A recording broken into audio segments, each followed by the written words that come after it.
gecə gəlmiş Əleyhisselamın qapısına 2 imam açacaq qapı üzümüzə. Bu gecə onun əyadətinə gələnlərin üzünə qapını İmam Həsənlə İmam Hüseyin açır. Bugün gəlmişik onun qapısına, onun ən son anlarıdır. Əzəl təri alnındadır, can verir. Müttəqilərin imamı dünya ilə vidalaşır, axır saatlarıdır. Gözün açdı, dedi ki, bəs Əbəlfəs hardadır? Gördü İmam Həsən, İmam Hüseyin, Zeynəb, hamısı ağlayır başın üstündə. Əbəlfəz elə ədəb sahibi idi ki, heç vaxt xanım Zəhranın balalarının yanında dayanmağı özünə rəva bilmirdi. Deyirdi, mən nökərəm, mən kiməm gəlib bunların yanında dayanım. Dedi, Əbəlfəz xanım Zeynəb dedi ki, o bir otaqda başını divara söykəyib ağlayır. Dedi, ged onu çağır. Çağırdı, gözünü açdı, əlindən tutdu, birləşdirdi İmam Hüseynin əlinə. Dedi ki, Hüseynin bir çətin günü olar, onu tək qoymayasan.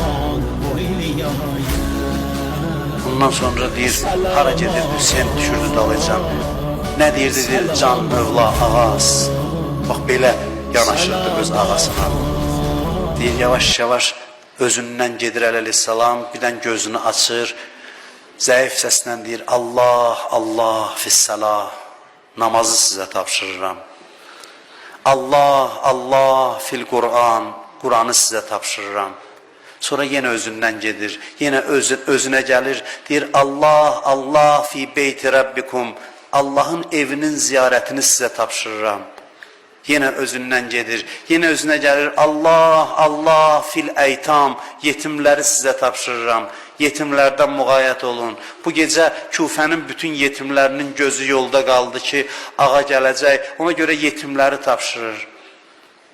Birdən gözün açdı, dedilər, görəsən indi nə deyəcək? Baxdı göyə, dedi, əməl eləyənlər bu məqam üçün əməl eləsinlər. Salam olsun sənə, ya Rasulallah, salam olsun sizə, ey Allahın mələkləri.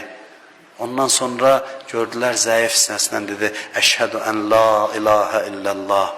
Bir ömür bəndəli elədiyi, aşıqı olduğu Allahın adını çəkdi, Peyğəmbərə şəhadət verdi və öz məşuquna qovuşdu.